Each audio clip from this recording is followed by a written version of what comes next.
সম্মানিত হাজিরিন, আল্লাহ তাআলা বান্দাকে মাফ করার জন্য কিছু বিশেষ বিশেষ দিন এবং কিছু বিশেষ বিশেষ রাত আমাদেরকে উপহার দিয়েছেন। আল্লাহ রাসূল সাল্লাল্লাহু আলাইহি ওয়াসাল্লাম বলেন, 4টা রাত আল্লাহ তাআলার কাছে অতীব গুরুত্বপূর্ণ, ফজিলতপূর্ণ, মাহাত্ম্যপূর্ণ। সেই 4টা রাতের মধ্যে একটা রাত হলো লাইলাতুল বরাত, শবে বরাত। 2 নাম্বার শবে কদর, রমজান মাসের একটি রাত, যে রাতের নাম কি? শবে কদর। আর 2 ঈদের 2 রাত, এই 4টা রাত আল্লাহ তাআলার কাছে অধিক প্রিয়, অতীব গুরুত্বপূর্ণ, ফজিলতপূর্ণ। এই রাতগুলোর ফজিলত অনেক বেশি, অনেক বিশাল।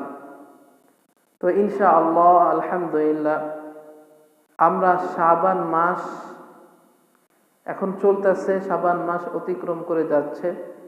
আজকে 8 শাবান, আগামী 3 তারিখ লাইলাতুল নিসফি মিন শাবান তথা শবে বরাত, লাইলাতুল বরাত অনুষ্ঠিত হবে ইনশাআল্লাহ।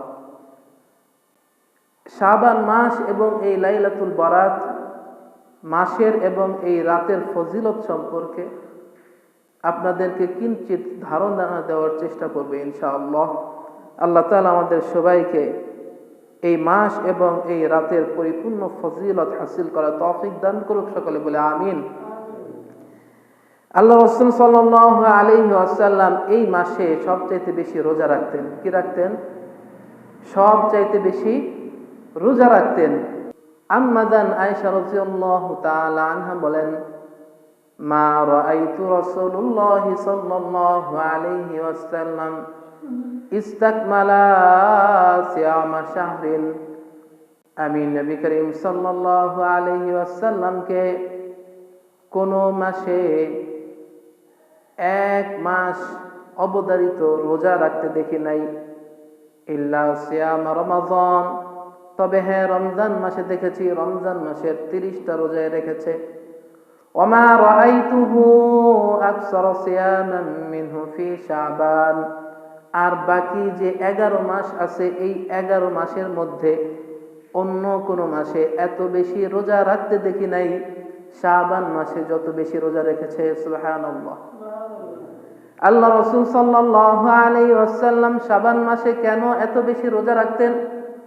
কারণ শাবান মাসটা হলো রমজানের পূর্ববর্তী মাস। এই মাসটা হলো রমজানের রোজা রাখার প্রস্তুতির মাস। যে রমজানের রোজা রাখলে আমাদের কেমন হবে, আমাদের শরীরটা কেমন এরকম ফিল করবে, অনুভব করবে, এজন্য রোজা আসার আগেই শাবান মাসে রোজা রেখে একটু প্র্যাকটিস করা, একটু প্রস্তুতি নেওয়া। তো শাবান মাসটা কি? রমজান মাসের প্রস্তুতির মাস।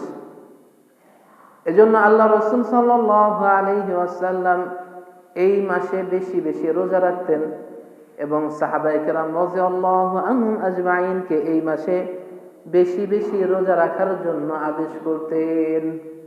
সাহাবায়ে কেরাম রাদিয়াল্লাহু আনহুম আজমাইন আরজ করলেন, ইয়া রাসূলুল্লাহ, শাবান মাসে আপনি এত বেশি বেশি রোজা রাখেন, তার কারণ কি? আল্লাহ রাসূল সাল্লাল্লাহু আলাইহি ওয়াসাল্লাম বলেন, ও আমার সাহাবারা, ও আমার সাহাবায়ে কেরাম রাদিয়াল্লাহু আনহুম আজমাইন, তোমরা জানো কি কেন আমি এই মাসে রোজা রাখি? আল্লাহর হাবিব সাল্লাল্লাহু আলাইহি ওয়াসাল্লাম বলেন, এই মাসটা হলো এমন মাস যেই মাসে আল্লাহ তাআলা সমস্ত মানুষের আমলগুলো আসমানের উপর তুলে নেয়। আপনারা দেখবেন যারা দোকান দেয়, ব্যবসা করে, এরা পুরো বছরের হিসাব একটা মাস আসে, যখন পহেলা বৈশাখ বা বৈশাখ মাস আসে, তখন হালখাতা করে না? পুরো বছরের হিসাবটা ওই হালখাতার দিন টানে, যে অমুকের এত বাকি পড়েছে, শরীফ ভাইয়ের অথবা মুশারফ ভাইয়ের এত হাজার টাকা বাকি পড়েছে। তো এই যে পুরো বছরের হিসাবটা ওই হালখাতার দিন করা হয়। তা আল্লাহ রাসূল সাল্লাল্লাহু আলাইহি ওয়াসাল্লাম বলেন যে মানুষ তথা আল্লাহ তাআলার বান্দারা গোটা বছরে যে আমল করেছে, এই আমলগুলোকে একত্র করে আল্লাহ তাআলার কাছে উঠায়া নেওয়া হয়, আল্লাহ তাআলার কাছে পৌঁছে দেওয়া হয়। আল্লাহ রাসূল সাল্লাল্লাহু আলাইহি ওয়াসাল্লাম বলেন, যালিকা শাহরুন ইয়াগফুলুন নাস আনহু। ও আমার সাহাবারা শোনো, এই মাসটা এমন একটা মাস যেই মাস সম্পর্কে মানুষ গাফিল থাকে, বড় উদাসীন থাকে। বাইনা রজবা ও রমাদান, এই মাসটা হলো রজব এবং রমজান মাসের মধ্যবর্তী মাস, শাবান মাস। রজব, শাবান, রমজান। তো আল্লাহ রাসূল বলতেছে বাইনা রজবা ও রমাদান, রজব এবং রমজান মাসের মধ্যবর্তী এটা মাস। আল্লাহ রাসূল সাল্লাল্লাহু আলাইহি ওয়াসাল্লাম বলেন, হুয়া শাহরুন তুরফাউ ফীহিল আমালু ইলা রাব্বিল আলামিন। ও আমার সাহাবারা শোনো, এই মাসে আল্লাহ তাআলার ফেরেশতারা প্রতিটা বান্দার আমলগুলো আল্লাহ তাআলার কাছে নিয়ে উপস্থিত হয়। আল্লাহ রাসূল বলেন, ফা উহিব্বু আইয়ুরফা আমালি ওয়া আনা সাইমুন। আর আমি এটা পছন্দ করি আমার আমল আল্লাহ তাআলার কাছে নিয়ে উঠা হবে এমতো অবস্থায় আমি যখন রোজাদার। আমি রোজা রেখেছি, আমি রোজাদার, আমি রোজা রাখা অবস্থায় আমার আমলটা আল্লাহ তাআলার কাছে নিয়ে যাবে, আল্লাহ তাআলার কাছে নিয়ে উপস্থিত হবে। এই জন্য আমি এই মাসে বেশি বেশি রোজা রাখি। তো রোজা রাখবেন, এই মাস পুরোটাই রোজা রাখতে পারেন, অথবা একদিন, 2 দিন, অথবা একসাথে 3 দিন, আপনি যেভাবে খুশি সেভাবে রোজা রাখতে পারেন। যেহেতু এগুলো নফল রোজা, ধারাবাহিকভাবে আপনাকে রাখতে হবে এমন কোনো নিয়ম না, বরং আপনার সহজ হলো আপনি আজকে একটা রাখলেন, 2 দিন গ্যাপ দিয়ে আরেকটা রাখলেন, এভাবে রাখতে পারেন, কোনো সমস্যা নাই। তবে আল্লাহ রাসূল সাল্লাল্লাহু আলাইহি ওয়াসাল্লাম বলেন, লা ইয়াতাকাদ্দামান্না আহাদুকুম রমাযানা বিসাওমি ইয়াওমিন আও ইয়াওমাইনি। তবে রোজা রাখো, কিন্তু রমজান আসার পূর্বে 1 দিন অথবা 2 দিন, এই 2 দিন রোজা রাখার দরকার নাই। রোজা রাখবা না কেন? কারণ শাবান মাস আসার পরেই আল্লাহ রাসূল বলছে যে তোমরা রোজার চাঁদকে অন্বেষণ করো, রোজার চাঁদকে তালাশ করো, খুঁজো। তো হতে পারে আপনি এমন দিনে রোজা রাখছেন, শাবান মাসের রোজা রাখছেন, ওই দিন শাবান মাস না, ওই দিন রমজানের রোজা, কিন্তু আপনি নফল রোজা হিসাব করে আপনি রোজা রাখছেন। আর 2 দিন আগে, 3 দিন আগে রোজা রাখতে নিষেধ করেছে। এটার আরেকটা কারণ হলো এই যে আপনি রোজা মাসে রোজা রাখবেন, রমজান মাসে রোজা রাখবেন, রমজান মাসে তো আপনি ধারাবাহিকভাবে রোজা রাখতে হবে, মাঝখানে বাদ দেওয়ার কোনো সুরত নাই। এখন 2 দিন আগে, 3 দিন আগে আপনি রোজা রাখা অফ দিয়ে আপনি নিজেকে একটু শক্তিশালী করলেন, একটু প্রস্তুতি নিলেন, এরপর যখন রমজান মাস আসবে তখন যেন সুন্দরভাবে, স্বতঃস্ফূর্তভাবে আপনি রোজা রাখতে পারেন। এজন্য শাবান মাসের শেষের 2 দিন আল্লাহ রাসূল বলছে যে তোমরা এই 2 দিনে রোজা রেখো না। 28 আর 29 তারিখে রোজা রেখো না, বাকি 1 তারিখ থেকে নিয়ে আপনি 28 তারিখ পর্যন্ত এই 27 দিন আপনি রোজা রাখতে পারেন, কোনো সমস্যা নাই, কোনো সমস্যা নাই। আপনি রোজা রাখবেন, এটা রমজানের প্রস্তুতি হিসেবে।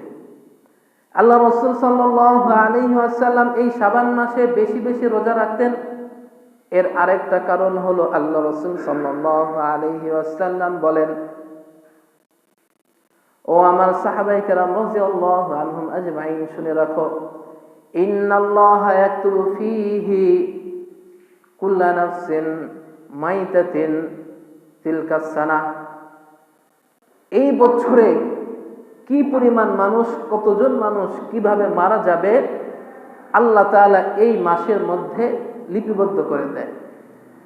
এই যে এই বছর 2026 সাল, এই 2026-এ কতজন মারা যাবে, কিভাবে মারা যাবে, কোথায় মারা যাবে, এটা আল্লাহ তাআলা লিখে দেয়। আল্লাহ রাসূল সাল্লাল্লাহু আলাইহি ওয়াসাল্লাম বলেন, ফা উহিব্বু আইয়ুতিয়ানি আজালি। সুতরাং আমি মহাব্বত করি, ভালোবাসি আমার মৃত্যুর পরওয়ানা এমন দিনে হাজির হবে, এমন দিনে বাস্তবায়ন হবে, ওয়া আনা সাইমুন, যেদিন আমি রোজাদার, রোজা রেখেছি। এজন্য আল্লাহ রাসূল সাল্লাল্লাহু আলাইহি ওয়াসাল্লাম শাবান মাসে বেশি বেশি রোজা রাখতেন এবং তার সাহাবায়ে কেরাম রাদিয়াল্লাহু আনহুম আজমাইনকে বেশি বেশি রোজা রাখার নির্দেশ দিতেন। কারণ এই মাসটা হলো রমজানের পূর্ববর্তী মাস, আর এই মাসে আল্লাহ তাআলা আমার আপনার যে আমলগুলো আছে এই আমলগুলো আসমানের উপর তুলে নেয়।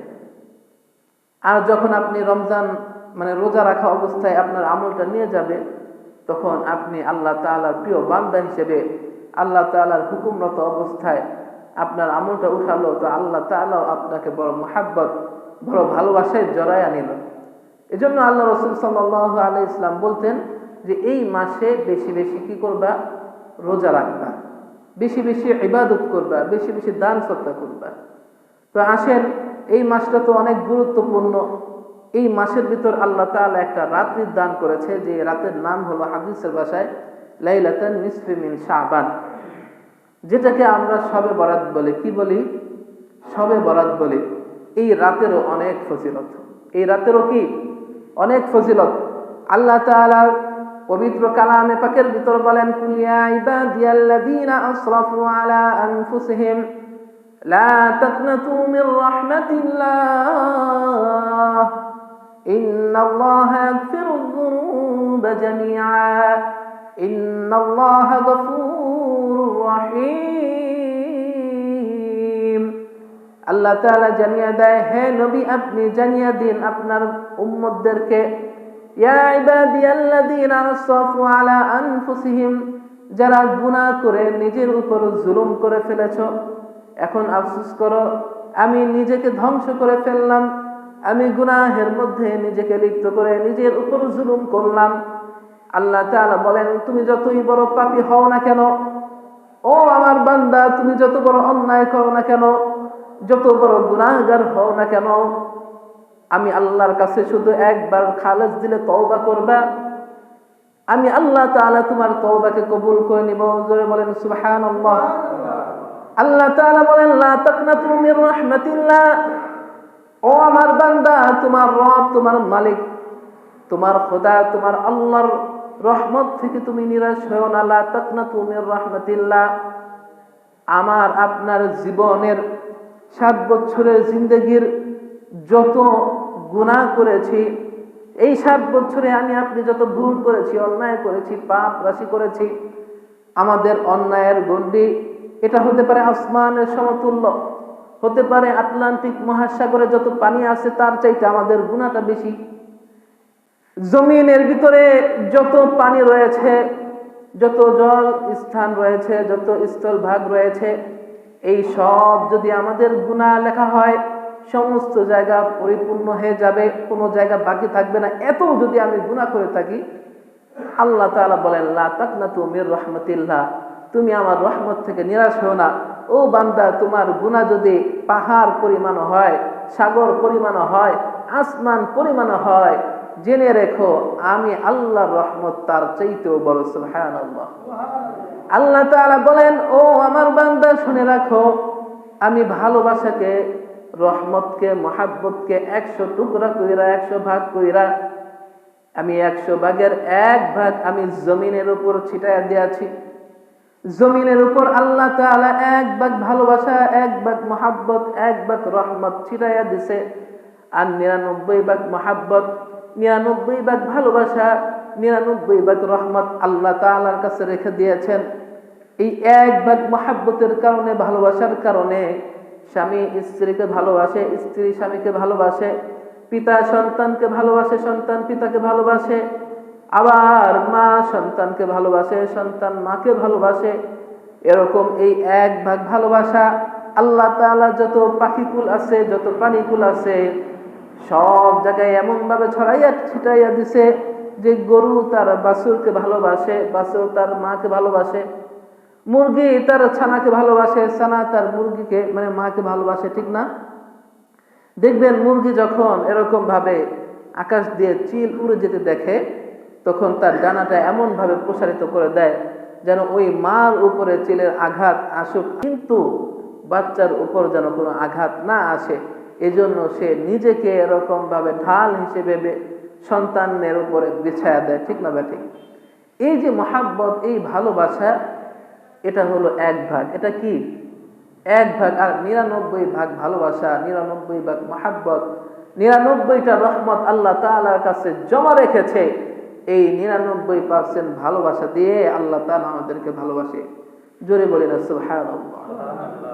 দুনিয়ার বুকে দেখবেন সন্তান যদি পিতামাতার অবাধ্য হয়, ওই সন্তানকে পিতামাতা ভালোবাসে না, ওই সন্তানকে ত্যায্য পুত্র করে দেয়, ওই সন্তানকে সম্পদ থেকে বঞ্চিত করে দেয়, খাবারটা পর্যন্ত খাইতে দেয় না।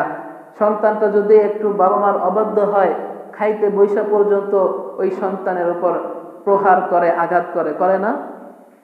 কিন্তু আমি আপনি আল্লাহ তাআলার হুকুম অমান্য করতেছি, আল্লাহ তাআলার নাফরমানি করতেছি, আল্লাহ তাআলার হুকুমের সীমা লঙ্ঘন করতেছি, গুনাহের মধ্যে নিজেকে লিপ্ত রাখছি, যত ধরনের গুনাহ আছে, যত ধরনের গুনাহ করতে পারি সামর্থ্য আছে, সমস্ত গুনাহই করতেছি। কিন্তু ওই আল্লাহ একদিনের জন্য অক্সিজেন বন্ধ করে রাখে নাই, ঠিক না ঠিক? ওই আল্লাহ তাআলা কত বড় রহমান, কত বড় রহিম। একদিনের জন্য, একদিনের গুনাহের কারণে যে জবান দিয়ে আমি অন্যায় কথা বলেছি, ফাহিশা কথা বলেছি, ওই জবানটা আল্লাহ তাআলা বন্ধ করে দেয়নি, বোবা বানিয়ে দেয়নি। যে চোখ দিয়ে আমি আপনি গুনাহ করেছি, এই চোখটা আল্লাহ তাআলা অন্ধ বানিয়ে দেয় নাই।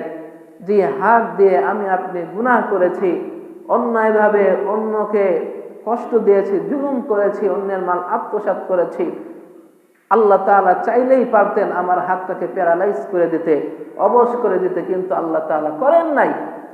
জমিনের উপরে আমি আপনি এমনও গুনাহ করি যে আমার গুনাহ যদি আমার পিতামাতা জানতো, তাহলে সন্তান হিসেবে সে আমাদেরকে পরিচয় দিত না।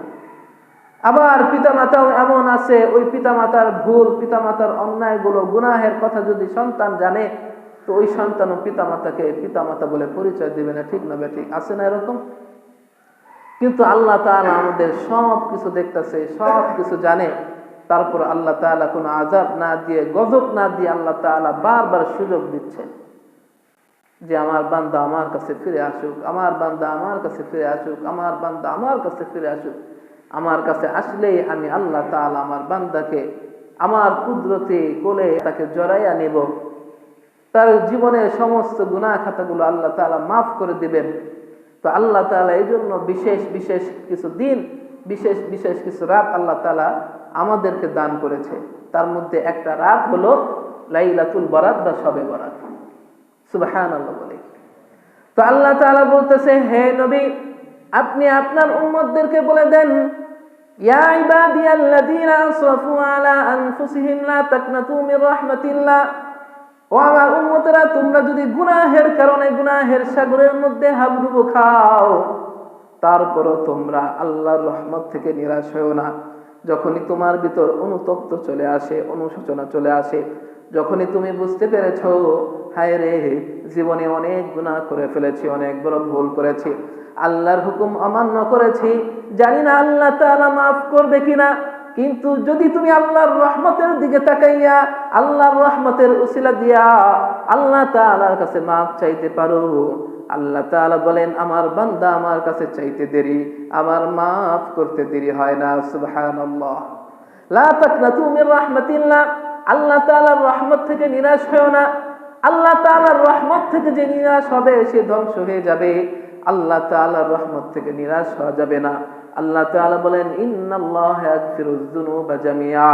ও আমার বান্দা, জানোনি তোমার রব তোমার সমস্ত গুনাহ মাফ করে দিবে।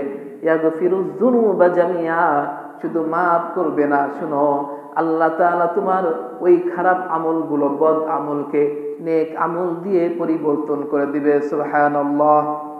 যদি তুমি তওবা করতে পারো, আল্লাহ তাআলা বলেন, আসা রাব্বুকুম আন ইউকাফিরা আনকুম সাইয়্যাতিকুম ওয়া ইউদখিলাকুম জান্নাতিন তাজরি মিন তাহতিহাল আনহার।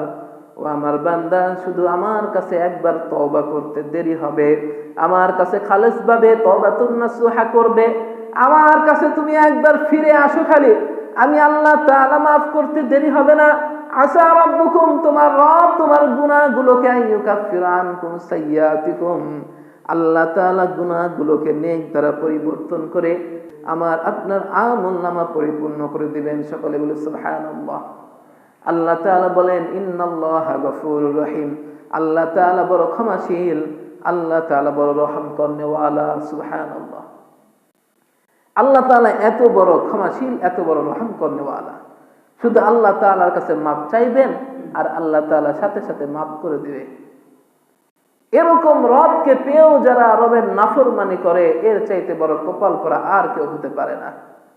তো আল্লাহ রাসূল সাল্লাল্লাহু আলাইহি ওয়াসাল্লাম বলেন যে এই রাতে আল্লাহ তাআলা মাগরিব হওয়ার সাথে সাথে, সূর্য ডোবার সাথে সাথে আল্লাহ তাআলা প্রথম আসমানে এসে বান্দাকে বলতে থাকে, বান্দাকে ডাকতে থাকে, হাল মিন মুস্তাগফিরিন, কেউ কি আসো আমার কাছে তোমরা ক্ষমা প্রার্থনা করবা, হাল মিন দাইন, কেউ কি আসো আমার কাছে কোনো প্রার্থনা করবা, তোমার কি লাগবে, তোমার অভাব আছে আমার কাছে চাও, অভাব দূর করে দিব, তুমি গুনাহ করে ফেলেছো, নিজের উপর জুলুম করে ফেলেছো, আমার কাছে চাও, তওবা করো, আমি মাফ করে দিব।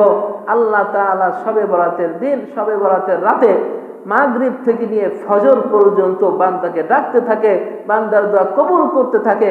আল্লাহ রাসূল সাল্লাল্লাহু আলাইহি ওয়াসাল্লাম বলেন, ইন্নাল্লাহা ইয়াত্তালিউ আলা খালকিহি, ও আমার উম্মতেরা শুনে রাখো, এই লাইলাতুল বরাতের ভিতর আল্লাহ তাআলা প্রথম আসমানে এসে তার বান্দাদের দিকে সুদৃষ্টি দিয়ে তাকায়, নেক নজরে তাকায়।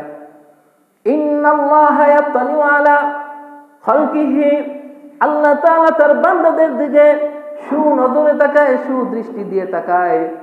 আল্লাহ তাআলা তার বান্দাদেরকে এই সুদৃষ্টি দিয়ে তাকানোর কারণে সমস্ত বান্দাদেরকে আল্লাহ তাআলা মাফ করে দেয়। ফায়াগফিরু লিজামিল খালকিহি, আল্লাহ তাআলা তার সমস্ত বান্দাদেরকে মাফ করে দেয়। তবে দুই শ্রেণীর মানুষকে ব্যতীত আল্লাহ তাআলা এই দুই শ্রেণীর মানুষকে গুনাহ থেকে মাফ করে না। আল্লাহ তাআলা ওই বান্দাকে মাফ করেন না। দুই শ্রেণীর মানুষ কারা? আল্লাহ রাসূল বলেন, ইল্লা লিমুশরিকিন আও মুশাহিনিন, আল্লাহ তাআলা সমস্ত বান্দাকে মাফ করে দেয়, কিন্তু দুই শ্রেণীর মানুষকে, দুই শ্রেণীর বান্দাকে আল্লাহ তাআলা মাফ করে না। তারা কারা? ইল্লা লিমুশরিকিন আও মুশাহিনিন। এক নাম্বার হলো যারা আল্লাহ তাআলার সাথে কাউকে শিরিক করে, আল্লাহ তাআলা তাকে মাফ করে না। দুই নাম্বার, যার ভিতরে অহংকার আছে, বিদ্বেষ আছে, হিংসা আছে, হিংসুককে আল্লাহ তাআলা মাফ করেন না। আমাদের মধ্যে, আমাদের সমাজে এরকম অনেক মানুষ আছে যারা হিংসুক। হিংসুক কাকে বলে আপনারা সকলেই জানেন। সোজা কথায় একজনের ভালো আরেকজন দেখতে পারে না, তাকে কি বলে? হিংসুক। একজন কোটিপতি হয়ে যাচ্ছে, সম্পদশালী হয়ে যাচ্ছে, আপনি কিছু করতে পারেন নাই আপনার জীবনে, তার সম্পদ দেখে আপনার হিংসায় গা জ্বলে যায়, গা পুড়ে যায়, তার ভালোটা আপনার দেখতে ভালো লাগে না। একটা মানুষ সুন্দর, আল্লাহ তাআলা তাকে সুন্দরভাবে সৃষ্টি করেছে, সে সুন্দর কেন? তার সৌন্দর্য দেখে আপনার গা জ্বলে, আপনার ভালো লাগে না। তাকে দেখলেই আপনার কপালটা ভাঁজ পড়ে যায়, তাকে দেখলেই এরকম তার নামে কটাক্ষ করেন, তাকে নিয়ে এরকম বাজে মন্তব্য করেন, হিংসায় গা জ্বলে যায়। আল্লাহ রাসূল সাল্লাল্লাহু আলাইহি ওয়াসাল্লাম বলেন, দুই শ্রেণীর মানুষ ব্যতীত আল্লাহ তাআলা সবাইকে মাফ করে দিবেন, কিন্তু মুশরিককে আর হিংসুককে আল্লাহ তাআলা মাফ করবেন না। এদের দিকে আল্লাহ তাআলা সুদৃষ্টি দিবেন না, আল্লাহ তাআলা সুনজরে তাকাবেন না। কারণ আল্লাহ তাআলা কোরআনের ভিতর বলছে যে আল্লাহ তাআলা শিরিক ব্যতীত সমস্ত গুনাহ মাফ করে দিবে, শিরিক ব্যতীত, শিরিকের গুনাহ আল্লাহ তাআলা মাফ করবেন না। ইন্নাল্লাহা লা ইয়াগফিরু আন ইউশরাকা বিহি ওয়া ইয়াগফিরু মা দুনা যালিকা লিমান ইয়াশা। আমি আপনি যতই গুনাহ করি না কেন, আল্লাহ তাআলার নাফরমানি করি না কেন, যদি আল্লাহ তাআলার সাথে শিরিক না করি, আল্লাহ তাআলা এই রাতের উসিলায়, এই রাতের বরকতে আমার আপনার জিন্দেগীর তামাম গুনাহ খাতাগুলো মাফ করে দিবে। কিন্তু যদি আমি আপনি আল্লাহর সাথে শিরিক করি, আল্লাহ তাআলা ওই শিরিককারীকে, মুশরিককে মাফ করবে না। এজন্য আল্লাহ তাআলার সাথে শিরিক করা যাবে? আল্লাহ তাআলার সাথে শিরিক করা যাবে না। সংক্ষিপ্তে বলে দেই, শিরিক তিন ভাবে হয়। শিরিক কয় ভাবে হয়? তিন ভাবে হয়। এটা তো আমাদের জানা থাকা দরকার, যেহেতু আল্লাহ তাআলা দুই শ্রেণীর মানুষকে ব্যতীত সবাইকে মাফ করে দিবে। তো শিরিক কয় ভাবে হয়? তিন ভাবে হয়। আমরা একটু জেনে নেই। প্রথম, শিরিক ফিল জাত, তথা আল্লাহ তাআলা সত্তাগতভাবে আল্লাহর সাথে শিরিক করা। দুই নাম্বার, শিরিক ফিল ইবাদাহ। দুই নাম্বার কি? শিরিক ফিল ইবাদাহ, ইবাদতের মধ্যে আল্লাহ তাআলার সাথে অন্য কাউকে শিরিক করা। আর তিন নাম্বার হলো শিরিক ফির রুইয়া, অর্থাৎ মানুষকে দেখানোর জন্য কোনো কাজ, মানুষকে খুশি করার জন্য কোনো ইবাদত যদি আমি আপনি করি, তাহলে এটাও হলো শিরিক। এটা হলো কি? আমি নামাজ পড়লাম, মানুষ আমাকে নামাজি বলবে, মুসল্লি বলবে, আমি দান করলাম, মানুষ আমাকে দানবীর বলবে, বড় দানশীল বলবে।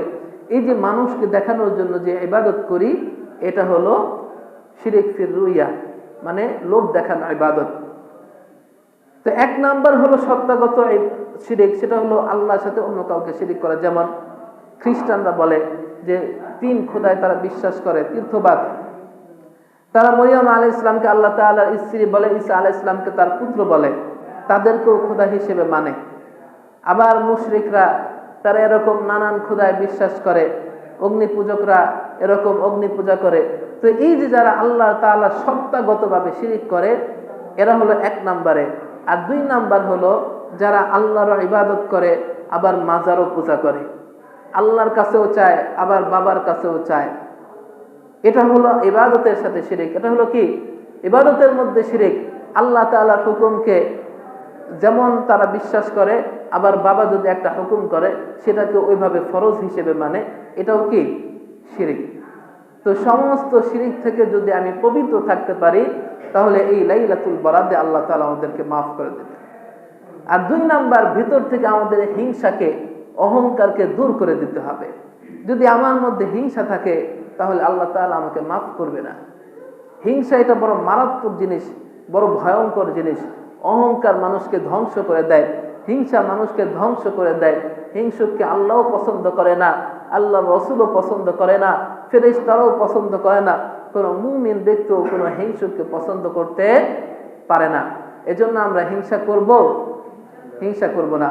হযরত আবু বকর সিদ্দিক রাদিয়াল্লাহু তাআলা আনহু বলেন, আল্লাহ তাআলা প্রথম আসমানে এসে তার বান্দাদেরকে ডাকতে থাকে, বান্দাদের কি দরকার, বান্দাদের কি প্রয়োজন, আল্লাহ তাআলা পূর্ণতা দেওয়ার জন্য, তা মিটানোর জন্য আল্লাহ তাআলা বান্দাদেরকে ডাকতে থাকে। শুধু 2 জনকে ব্যতীত, একজন হলো মুশরিক আর একজন কি? হিংসুক। এই 2 জন ব্যতীত আল্লাহ তাআলা সবাইকে মাফ করে দেয়, সকলের চাহিদা পূর্ণ করে দেয়। আমরা সকলে জানি এই রাতকে ভাগ্য রজনী রাত বলে।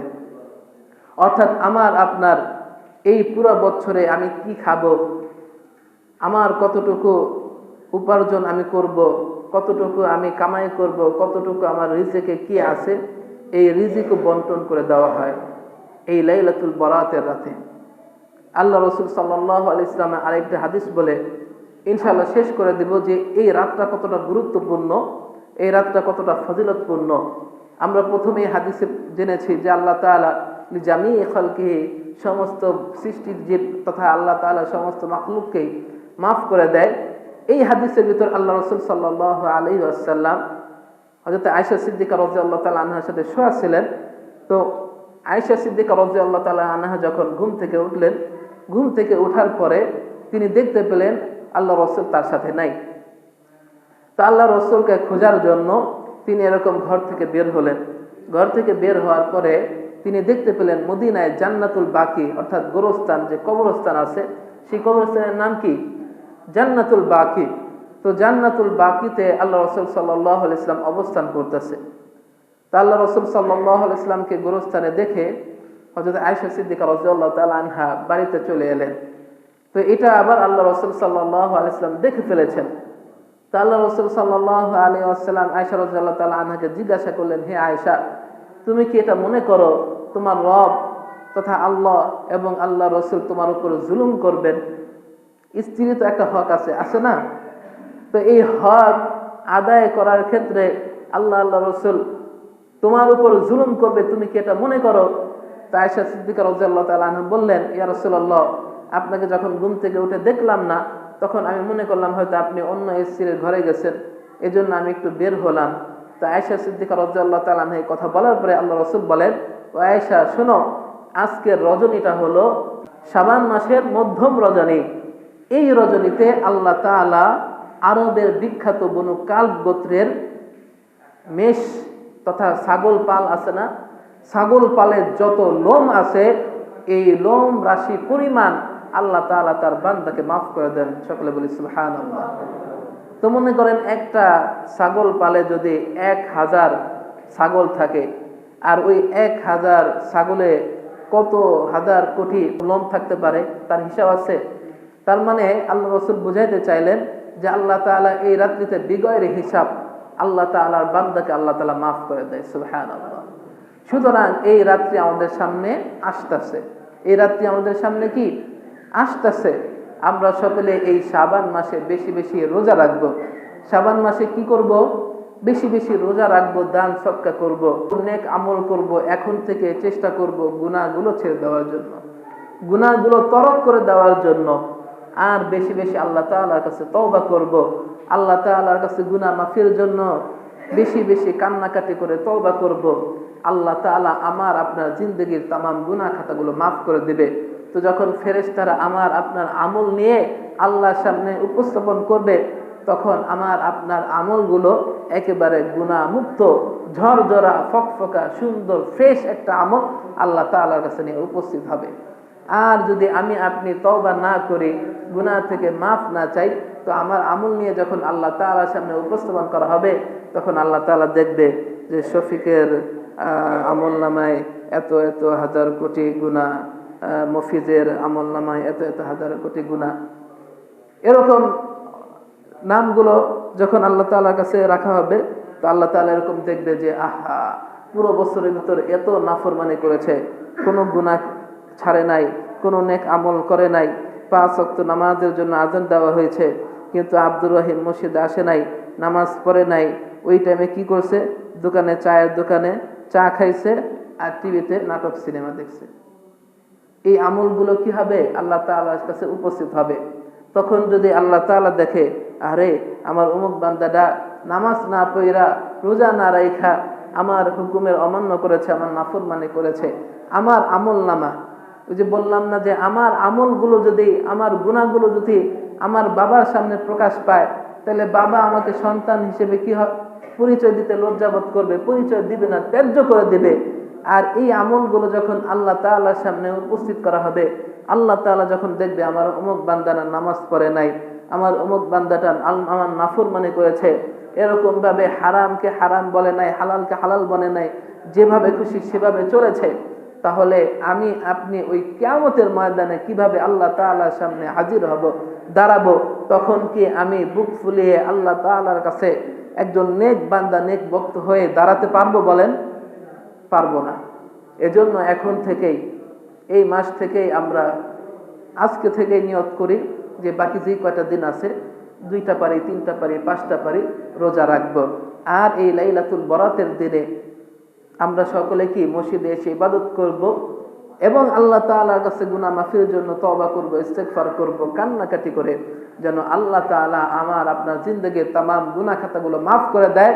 আর আল্লাহ তাআলার সুদৃষ্টি, সুনজর যেন আমার উপর পড়ে যায়। আল্লাহ তাআলা আমাদের সবাইকে কবুল করুক। সকলে বলে আমিন। ওয়া আখিরু দাওয়ানা আলহামদুলিল্লাহি রাব্বিল আলামিন। যারা কাবলা জুমা 4 রাকাত সুন্নাত পড়েনি, কাবলা জুমা 4 রাকাত সুন্নাত পড়ে নেই।